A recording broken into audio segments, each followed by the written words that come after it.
날이 많이 아직은 영하의 날씨가 많이 춥습니다.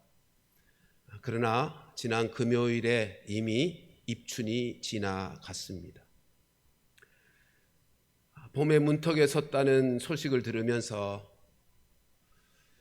이제는 그 추운 겨울도 다 지나가고 있구나 하는 생각을 하게 되고, 그리고 맞이하게 될 봄에 대한 마음의 준비를 하게 됩니다. 그럼 오늘 본문의 예수님도 우리가 누가복음을 쭉 살펴와서 알지만 공생애를 시작하신 이후에 어느덧 3년의 시간이 다 가까워 왔습니다.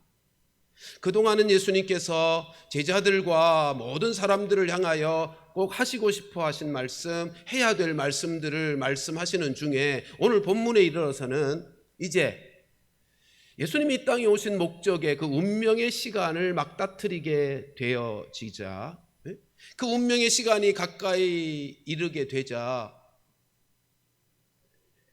그 운명의 시간을 맞이하는 예수님의 마음의 준비가 어떠한가를 보여주고 있습니다. 우리 49절 말씀을 함께 읽어보십시다. 시작. 내가 불을 땅에 던지러 왔노니 이 불이 이미 붙었으면 내가 무엇을 원하리요. 여러분, 지금 예수님은 이 땅에 불을 던지러 오셨다, 그렇게 말씀하고 있습니다. 여러분, 예수님이 왜 불을 던지러 오셨다고 말씀하셨을까요? 불이라고 하는 것이 두 가지 기능을 가지고 있습니다. 하나는 소멸, 태워서 없애는 기능이 있고요. 또 하나는 정화, 금광석 같은 것을 용광로에 불에 던져 넣으면 다 소멸되고 순도 높은 정금이 나오게 됩니다. 불이 그러한 기능을 가지고 있는 것처럼 예수님이 오신 목적이 그렇게 두 가지 기능, 두 가지 목적을 다 가지고 있다는 것입니다. 하나는 불로 태워 없애는 것처럼 죄를 심판하는 목적이 하나 있고요. 또 하나는 정결케 해서 죄를 깨끗이 씻어내어 구원하시는 목적이 있다는 것을 이렇게 표현하고 있는 것입니다. 근데 하반절에 이렇게 말씀하죠. 이 불이 이미 붙었으면 내가 무엇을 원하리요? 그러니까 예수님이 와서 던지는 불이라고 하는 것은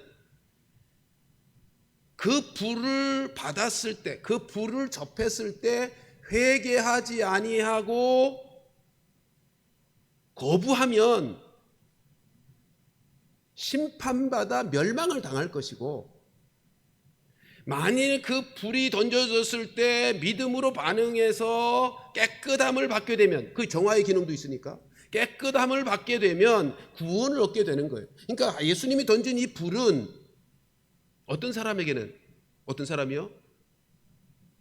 회개치 아니하고 이 불을 받지 않는 사람에게는 심판의 불이 되는 것이고, 그리고 또 어떤 사람에게는, 어떤 사람이요? 이 불이 임했을 때 그것을 믿음으로 받아들인 사람은 구원의 복음이 되는 것입니다. 근데 지금 예수님께서 하반절에 이렇게 말씀합니다. 이 불이 이미 붙었으면 내가 무엇을 원하겠는가? 그러니까 지금 간절히 불이 붙기를 원하신다는 거잖아요. 근데 이 간절한 예수님의 마음은 어떤 것일까요? 그래, 내가 죄를 심판하러 왔으니 죄 지은 모든 사람들은 이 불에 다 심판받아야 되겠어 라고 하는 마음일까요? 그거 아니죠. 예수님의 이 소원의 마음은 모든 사람들이 이 불 앞에서 회개하고 깨끗함을 받아서 구원받기를 원하시는 간절한 마음을 지금 이렇게 표현하고 있는 것입니다. 여러분, 지금 예수님이 던진 이 불과 이제 이어지는 50절의 세례라고 하는 예수님이 받을 세례와 깊이 연결이 되어 있어요. 50절 한번 읽어보십시다. 같이 읽습니다. 시작. 나는 받을 세례가 있으니 그것이 이루어지기까지 나의 답답함이 어떠하겠느냐. 여러분, 지금 예수님이 말씀합니다. 나의 받을 세례, 그러니까 아직 안 받은 거죠. 그러니까 여기서 세례는 우리가 이미 아는 것처럼 세례 요한에게 받았던 그 세례를 의미하는 것이 아니죠. 그건 이미 받았기도 했고, 여기서 말씀하는 내가 받을 세례는 마가복음 10장 38절에서 그 의미가 무엇인지를 소개합니다. 우리 마가복음 10장 38절 같이 읽어보십시다. 시작. 예수께서 이르시되 너희는 너희가 구하는 것을 알지 못하는도다. 내가 마시는 잔을 너희가 마실 수 있으며 내가 받는 세례를 너희가 받을 수 있느냐. 이 말씀의 배경은 이런 거예요. 예수님을 따르고 예수님을 믿는 요한과 야고보 두 제자가 그 예수님이 지금 사실 십자가를 지기 위해, 우리의 모든 죄를 용서하시는 십자가를 지기 위해 올라가고 계심에도 불구하고 예루살렘으로, 그건 까마득히 알지도 못한 채 이제 예수님이 예루살렘에 올라가서 로마 정권 뒤엎고 예수님으로 말미암아 이루어질 새로운 왕국이 세워지면 자기와 형제 야고보, 요한과 야고보가 좌의정 우의정 그 자리를 허락해 달라고 철없이 요청할 때 예수님이 하신 말씀이 지금 뭐라고 말씀하신다고요? 너희가 구하는 거 알지 못하는도다. 내가 마시는 잔, 이게 뭐예요? 우리 다 알죠? 예수님의 십자가의 고난과 죽음이요. 그럼 지금 예수님이 내가 받는 세례를 마가복음 10장 38절에서 내가 마실 잔이라고 말씀합니다. 예수님의 죽으심, 예수님의 고난과 십자가 죽으심을 지금 예수님은 세례라고 표현하고 있는 것입니다. 그러니까 이 세례가, 오늘 본문의 세례가 예수님이 받으실 십자가의 잔이라면, 보세요, 우리 죄를 위하여 십자가에서 돌아가시는 그 십자가, 그것을 보고 듣고 믿지 아니한 사람의 결과가 뭐죠? 심판받아 멸망당하는 거죠. 그리고 그것을 믿고 회개하여 깨끗함을 받는 사람들은 어떻게 되죠? 구원받는 거죠. 그러니까 지금 조금 전에 49절에서 말씀한 내가 던지는 불, 예수님이 던지는 불과 50절에 말씀하는 세례는 같은 의미의 것이에요. 여러분, 요한복음, 우리 잘 아는 요한복음 3장 16절 17절에 이런 말씀 있잖아요. 같이 읽어보십시다. 시작. 하나님이 세상을 이처럼 사랑하사 독생자를 주셨으니 이는 그를 믿는 자마다 멸망하지 않고 영생을 얻게 하려 하심이라. 하나님이 그 아들을 세상에 보내신 것은 세상을 심판하려 하심이 아니요 그로 말미암아 세상이 구원을 받게 하려 하심이라. 그래서 예수님의 간절한 소원이 뭐냐 하면, 이 불이 이미 붙었으면 얼마나, 내가 원하는 것이 무엇이겠는가, 그리고 이 일이 이루어지기까지 나의 마음이 답답하다, 그렇게 지금 말씀하고 있는 것이죠. 그래서 지금 예수님은요, 십자가로 이루어지는 구원의 복음을 불로 그리고 세례로 비유하고 있는 것입니다. 그럼 왜 불로 비유하셨을까요? 그것은, 불이라고 하는 것은 우리 겨울철에 요즘은 잘 볼 수 없습니다만 논에 불을 한 귀퉁이에 붙이면 그냥 순식간에 퍼져 온 논바닥이 불바다가 됩니다. 요즘도 강화도에 제가 자주 가니까 가끔 그렇게 불을 붙이더라고요. 불이라고 비유하는 이유는 이 구원의 복음이 땅끝까지 확산되기를 바라는 간절한 열망 속에서 사용되고 있는 비유입니다. 그리고 보세요, 세례라고 하는 이 십자가도 마찬가지잖아요. 십자가, 예수님의 세례 사건, 십자가가 뭐죠? 예수님의 구원의 완성 사건이잖아요. 그리고 이 십자가 사건을 기점으로 복음이 온 땅에 퍼져가고 확산되어질 것이잖아요. 이 말씀하시면서 이 일이 이루어지기까지, 오늘 본문의 50절 끝에 보면 이 이루어지기까지 나의 답답함이 어떠하겠느냐. 여러분, 나의 답답함이 어떠하겠느냐의 원문의 뜻을 직역을 해보면 나의 마음이 이것에만 매달려 있다, 그런 뜻이에요. 그러니까 예수님이 십자가 사건이 이루어지기를, 그게 예수님의 개인적으로 보면 쓴잔이잖아요. 고통이고 고난이고 괴로움이잖아요. 그런데도 지금 예수님은 그것이 이루어지기까지 마음이 온통 거기에 매달려 있다는 거예요.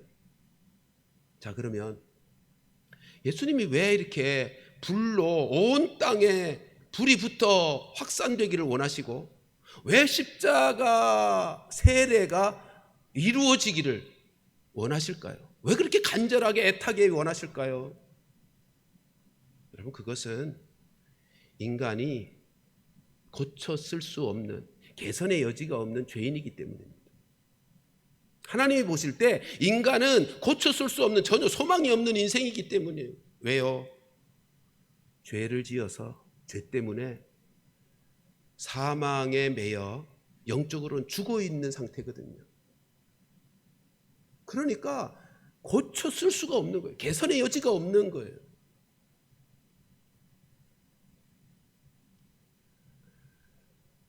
여러분 인생이 하나님 앞에서 만일 조금이라도 개선의 여지가 있었다면 인생을 위해서 예수님이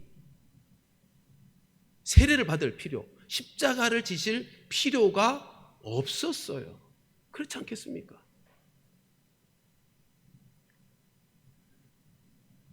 우리가 살다 보면 때때로 이런 소리 듣죠. 아우, 사람이 되어가지고 어떻게 저런 짓을 할 수 있어? 사람이 극악한 죄를, 나쁜 행동을 하게 되면, 멋쓸 짓을 하게 되면 사람들이 그런 말을 해요. 어떻게 인간의 탈을 쓰고 저런 짓을 하느냐고. 여러분, 근데 그 말이 정당한 말일까요? 아니에요. 인간이기 때문에 그 짓을 할 수 있는 거예요. 부패하고 타락한 죄성을 가지고 있는 인간이라 그 짓을 할 수 있는 거예요. 짐승은 그렇게까지 안 해요.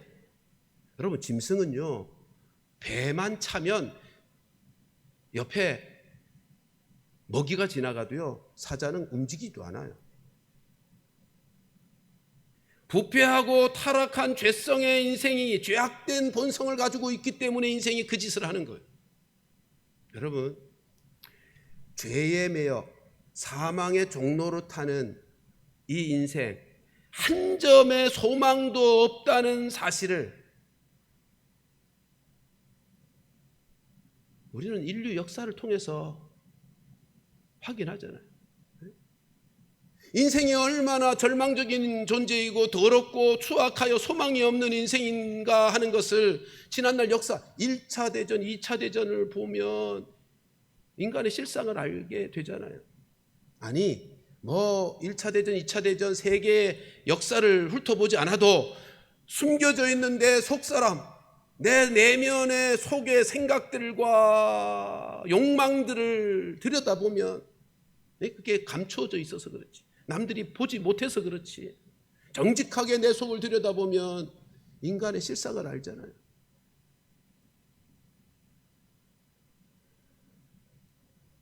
여러분, 인간이 얼마나 괜찮은 존재가 못 되는가 하는 것은, 얼마나 소망이 없는 절망적인 존재인지를 가장 분명하게 증명하고 있는 사건이 예수님의 십자가의 죽으심의 사건이에요.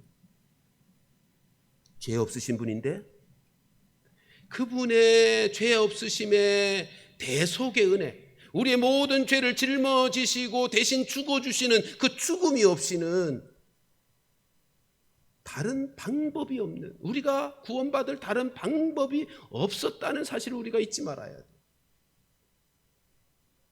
그래서 하나님은요, 죄의 싹신 사망에 매여서 살아가고 있는 우리를 다시 살려내시기 위해 죄가 하나도 없으신 예수님을 이 땅에 보내셨고요, 그 죄가 하나도 없으신 그분에게 우리의 모든 죄를 담당하여 죄값을 해결하게 하셨고요, 그래서 그 죄로 말미암는 사망의 종로로 타든 죽음에 매여 살든 그 죽음에서 우리를 건져내시고, 죽음의 권세에서 우리를 건져내시고 새 생명의 사람으로 살도록 만들어 주신 거예요. 여러분, 기독교는 사람을 고쳐서 새롭게 하는 것이 아닙니다. 기독교는 죄와 사망에서 건져내어 새 생명으로 새 삶을 살아가게 하는 것이 기독교입니다. 그러니까 좀 더 나은 삶을 살아가는 것이 아니라 새 생명으로 살아가게 하는 것이 기독교라고요. 그러니까 신앙생활이란 좀 더 나은 삶을 살려고 발버둥 치고 노력하고 애쓰는 것이 신앙생활이 아니고, 나는 죽고 새 생명으로 삶을 살아가는 것이 신앙생활이란 말이에요. 그래서 우리가 잘 아는 갈라디아서 2장 20절, 우리의 2년 동안에 걸친 우리의 요절, 우리 같이 한번 읽어보십시다. 시작. 내가 그리스도와 함께 십자가에 못 박혔나니 그런즉 이제는 내가 사는 것이 아니요 오직 내 안에 그리스도께서 사시는 것이라. 이제 내가 육체 가운데 사는 것은 나를 사랑하사 나를 위하여 자기 자신을 버리신 하나님의 아들을 믿는 믿음 안에서 사는 것이라. 전반절 보세요. 여러분, 죄로 말미암아 사망의 종로로 타는 우리를 예수님께서 십자가에서 우리도 같이 묶어서, 내가 그리스도와 함께라고 했죠. 그리스도께서 나를 함께 묶어서 함께 죽여버리셨다고요. 그래서 우리가 죄에 대하여 죽고 그리스도와 함께 다시 살아서 그 새 생명으로, 다시 산 새 생명으로 살게 하신 분이 예수님이라고요. 그러니까 예수님이 이 땅에 오신 목적이 뭐예요? 오늘 본문은 예수님이 이 땅에 왜 오셨는지 그 목적을 밝히고 있는 거예요. 불을 던지러 오셨대요. 근데 이 불이 뭐라고요? 구원의 복음이요. 십자가로 이루어지는 구원의 복음이요. 그걸 50절에서는 세례라고 표현하는 거예요. 예수님이 이 땅에 오신 목적은 이 땅에 불을 던져서 정화시키려고 하는 것이 목적이란 말이에요.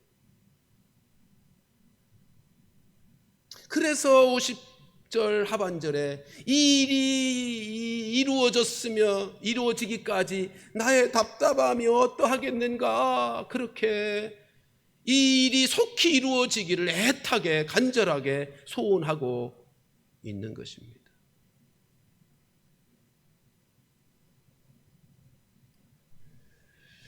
여러분, 그러면 생각해 보세요. 하나님이 우리를 향하여 가지고 계신 가장 분명하고 확실하고 크신 뜻이 무엇일까요? 우리가 정화되는 거예요. 우리가 새 생명으로 살아가서 깨끗하게 정화되는 거예요. 그래서 불을 던지러 오셨다고 말씀하는 거예요. 예수님이 던지신 불로, 예수님이 받으신 세례, 그 십자가 사건으로 우리가 정화되고 정결해지는 거예요. 그러니까 다시 오늘 본문으로 가보십시다. 예수님께서 불을 던지러 오셨다 그랬는데, 이 불이, 그리고 예수님이 세례 받으러 오셨다 그랬는데, 이 세례, 십자가 사건이 구원받은 우리들에게는 어떻게 역사할까요?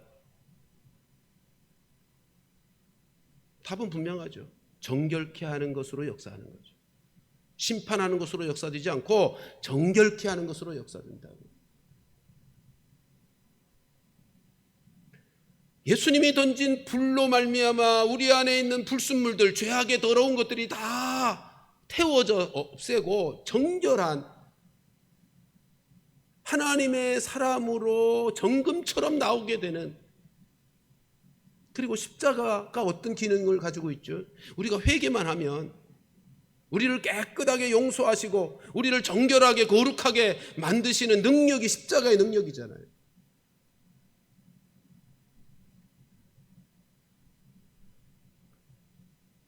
그러니까 지금 예수님께서 우리에게 불을 던지러 오셨다고 할 때 그 불이 우리에게 어떻게 역사되는가 하면 우리를 정결하게 하는 것으로 역사되고 있는 것이에요.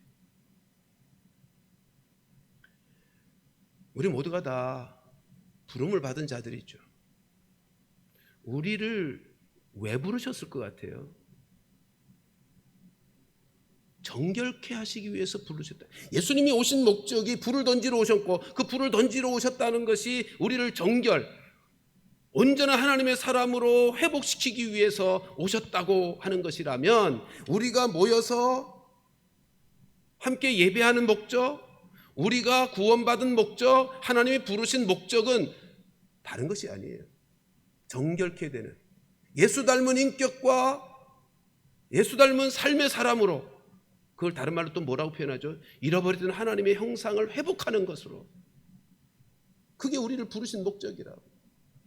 로마서 8장 28절 29절 말씀을 같이 읽어보십시다. 시작. 우리가 알거니와 하나님을 사랑하는 자 곧 그의 뜻대로 부르심을 입은 자들에게는 모든 것이 합력하여 선을 이루느니라. 하나님이 미리 아신 자들을 또한 그 아들의 형상을 본받게 하기 위하여 미리 정하셨으니 이는 그로 많은 형제 중에서 맏아들이 되게 하려 하심이니라. 여러분 28절 보시면 우리가 잘 아는 말씀이잖아요.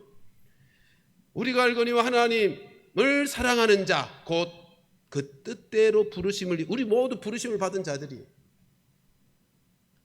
이 자리에 계신 분들 중에 어떤 분은 내가 스스로 예수 믿기로 하고 나와서 예배하는 자가 있을 수도 있겠고요, 누군가의 권고를 받아서 이 자리에 계신 분도 있을 수 있지만 성경은 분명하게 말씀하죠. 부른 자들만 하나님을 예배하고 믿음을 가질 수 있다고. 자, 하나님이 부르신 그들에게 하나님이 모든 것을 합력하여 선을 이루신다고 말씀합니다. 여기서 선이 뭘까요? 여기서 선은 우리가 원하는 것이 이루어지는 것이 아니에요. 여기서 선은 하나님이 우리를 향하여 가지고 계신 뜻을 말하는 거예요. 하나님이 우리를 향하여 가지고 계신 뜻이 이루어지는 것이 선이 이루어지는 거예요. 한번 생각해 보세요. 이것은 마치 부모가 자식을 위하여 가지고 있는 뜻과 같은 거예요. 부모가 자식을 위해서 가지고 있는 뜻은 다 선한 겁니다. 그렇지 않습니까? 부모가 자기 자식을 위해서 가지고 있는 생각 중에 선하지 않은 게 어디 있어요? 그러니까 하나님께서 우리를 향하여 가지고 있는 뜻이 선이에요. 그 뜻이 이루어질 것이라는 거예요. 모든 것이 합력해서 그 하나님의 우리를 향하신 뜻이 이루어질 것이라는 거예요. 근데 그 뜻이 뭘까요? 구체적으로 그것을 밝히는 것이 29절이에요. 뭐라고 말씀하죠? 하나님이 미리 아신 자들, 예지, 또한 그 아들의 형상을 본받게 하기 위해서 미리 정하셨다는 예정. 그러니까 우리를 구원하시기 위해서 예지하시고 예정하신 목적이 뭐라는 거예요? 그 아들의 형상을 본받게 하려고. 그러니까 하나님이 우리를 향하여 가지고 계신 하나님의 분명하고 가장 큰 뜻이 무엇인가 하면 그 선을 이루는 건데, 그 선을 이룬다는 건 하나님의 형상을 회복케 하는 거예요. 예수 그리스도를 닮은 인격과 삶의 사람으로 만들어가는 거예요.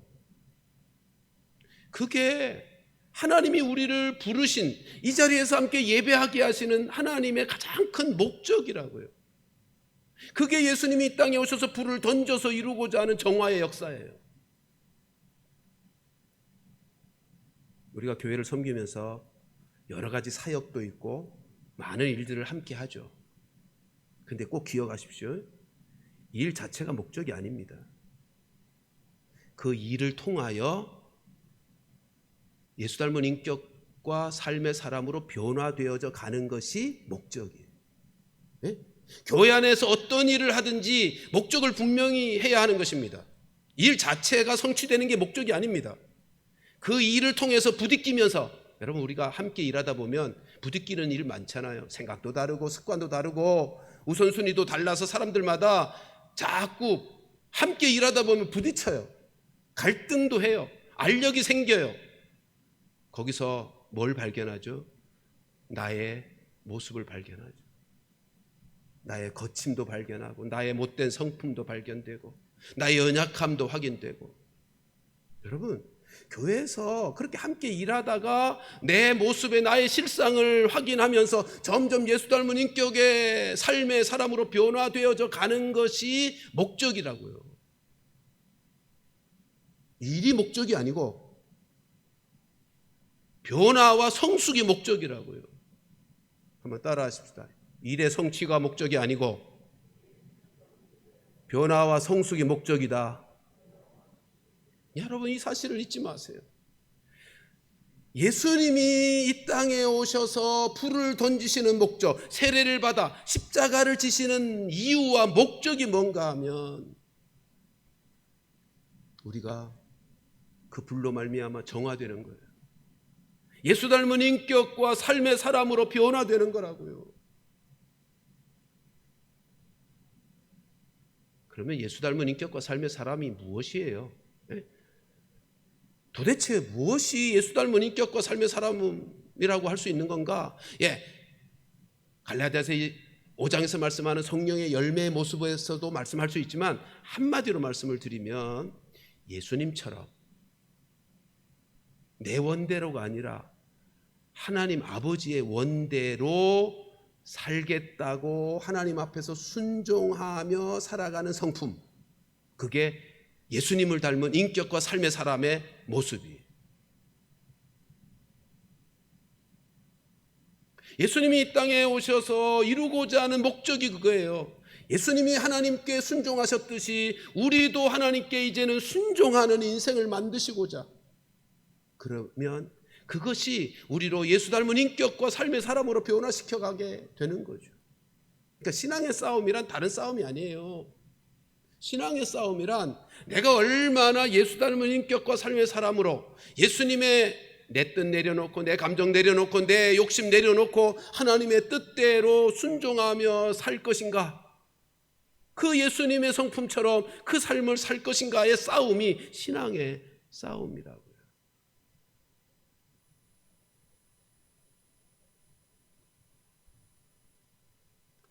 근데 이게 내 힘으로 됩니까? 문제는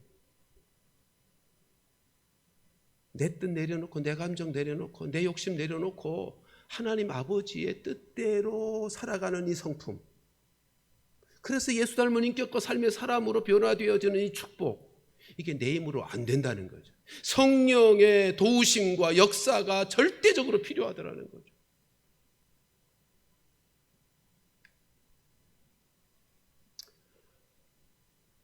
그래서 여기에 불을, 내가 불을 던지러 왔다라고 할 때 이 불을 어떤 분은 성령의 불이라고도 해석해요. 왜요? 예수님이 십자가 지시고 나서 부활하시고 승천하신 다음에 성령을 보내시잖아요. 그리고 온 땅에 이 구원의 복음의 불이 다 퍼지잖아요. 여러분, 성령께서 역사하시면 예수님이 던진 불이 활활 타오르게 되는 거죠. 그래서 우리 안에 정화의 역사가 힘있게 일어나게 되는 거죠. 근데 이 성령님은 우리가 잘 알다시피 진리의 영이시죠. 말씀을 생각나게 하시고 말씀을 깨닫게 하시고 말씀대로 살 수 있는 능력을 공급하여 주시는 진리의 영이시요. 그래서 올해 우리가 성경 읽기 운동을 다 펼치자, 모든 성도들이 함께 참여하자는 거예요. 우리가 말씀을 읽고 묵상하면서 성령께서 역사하시면 우리의 삶에 구원의 복음, 예수님이 던진 그 불이 활활 타올라서 우리의 인격과 삶을 변화시켜가고 성숙시켜 주시는 열매가 맺히거든요. 사랑하는 성도들이여, 예수님이 던진 그 불이 우리의 심령과 우리 교회 가운데 활활 타올라서 우리의 심령과 삶이, 그리고 우리의 가정과 우리 교회 가운데 변화와 성숙과 부흥의 새로운 역사가 이루어지게 되는 복된 한 해가 되기를 주님의 이름으로 축원합니다. 이어지는 51절 말씀 같이 보십시다. 두 번째로 살필 것은 이것입니다. 같이 읽습니다. 시작. 내가 세상에 화평을 주려 온 줄로 아느냐? 내가 너희에게 이르노니 아니라 도리어 분쟁하게 하려 함이로라. 여러분, 예수님이 던진 불을 받은 사람은 이 세상을 살면서 인간관계에 큰 변화를 겪게 된다는 것입니다. 근데 여기 51절에 예수님이 화평을 주러 오지 않고 분쟁하게 하려고 오셨다고 말씀해요. 여기 분쟁이라는 단어의 원문의 뜻은 분리라고 하는 뜻입니다. 분리 또는 분열. 여러분, 왜 예수님이 던진 불, 다시 말하면 그 구원의 복음을 받으면, 그 불이 붙으면 왜 분리와 분열과 분쟁이 일어날까요? 소속이 달라졌으니까. 그렇죠? 소속이 달라지니까. 예수 그리스도의 십자가로 말미암아 구원의 복음을 받아 하나님의 백성이 되고 나면 소속이 달라진다고요. 소속이 달라지니까 분리가 일어나고 분쟁이 일어나는 거예요. 그래서 이어지는 52절 53절 다시 한번 읽어보실까요? 같이 읽습니다. 시작. 이후부터 한 집에 5사람이 있어 분쟁하되 셋이 둘과 둘이 셋과 하리니 아버지가 아들과 아들이 아버지와 어머니가 딸과 딸이 어머니와 시어머니가 며느리와 며느리가 시어머니와 분쟁하리라 하시니라. 분쟁이 일어나요. 분쟁이. 분리가 일어나요. 여러분, 영적 세계는 참 신비해요. 지금 보세요. 영적 소속이 달라지는 순간 이 분리가 얼마나 근본적인 영적인 분리요 분열인지 인간 관계에 있어서는 절대로 갈라놓을 수 없는 아버지와 자식 간의 관계도 영적으로는 분리된다고 말씀하고 있잖아요. 영적 세계는 참 신비해요. 복음을 전하면 그 각 사람이 가지고 있는 영적 본색이 그때 드러납니다.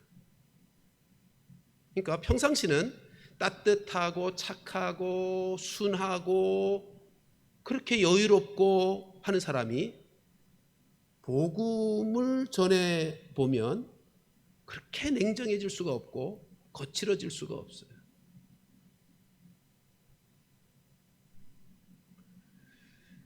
복음을 전하면 가까운 사람에게 복음을 전하면 그 복음 얼마나 좋은 거예요. 기쁜 소식이고 구원의 소식이고 좋은 복음인데 듣기 싫다고 도망가요. 귀를 막아요. 피해요. 그 이상하지 않아요? 아니, 싸우자고 한 것도 아닌데 그 기쁜 소식을 전하는데 반응을 보면 이상해요. 왜 그럴까요? 우린 눈에 보이진 않지만 악한 영이 그 배후에서 역사하고 그 복음을 듣는 순간 그 악한 영이 괴로워서 못 견디는 거죠. 그 악한 영이 그 복음, 듣는 복음을 싫어하게 만드는 거예요. 미워하게, 복음 전하는 자를 미워하게 만드는 거예요. 우리 중에서도 예수 믿는 것 때문에 어려움을 겪었던 분들이 참 많잖아요. 코로나 2년을 지나오면서 교회가 특별히 잘못한 것도 없는데도 교회에 대한 적대감이 훨씬 더 커져 버렸잖아요. 그런 거예요. 기독교 역사를 보면 초대교회 때부터 지금까지 끊임없이 세상은 복음에 대하여, 왜요? 그 세상 속에 배후에 악한 영들이 역사하고 있으니까. 그래서 오늘 본문에 예수님이 53절 끝에 뭐라 그래요? 분쟁하리라 라고 말씀하는 거예요. 분쟁하리라.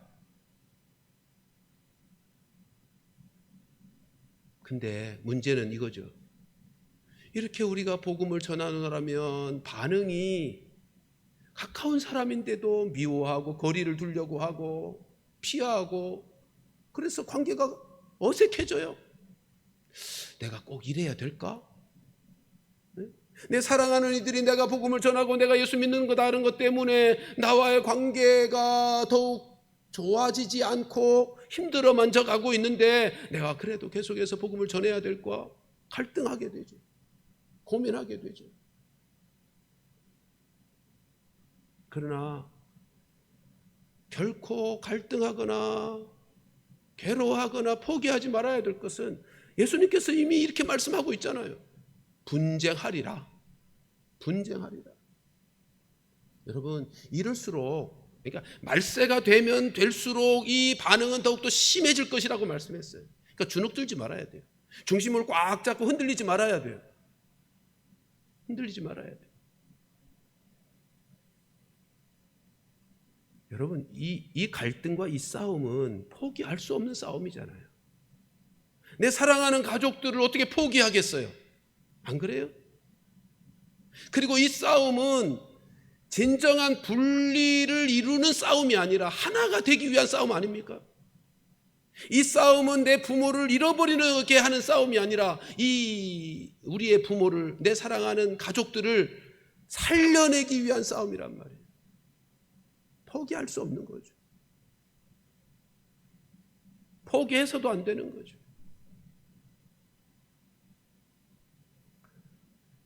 뿐만 아니라 예수 믿는 것 때문에, 복음 전하는 것 때문에, 복음 때문에, 이 던지는 불을 나도 던지려고 하는 것 때문에 핍박을 받는 것에 대해서 우리 하나님께서는 우리에게 그것이 복이 있다, 그리고 성령이 함께 하실 것이다 라고 약속하셨습니다. 베드로전서 4장 14절 말씀 같이 읽습니다. 시작. 너희가 그리스도의 이름으로 시욕을 당하면 복 있는 자로다.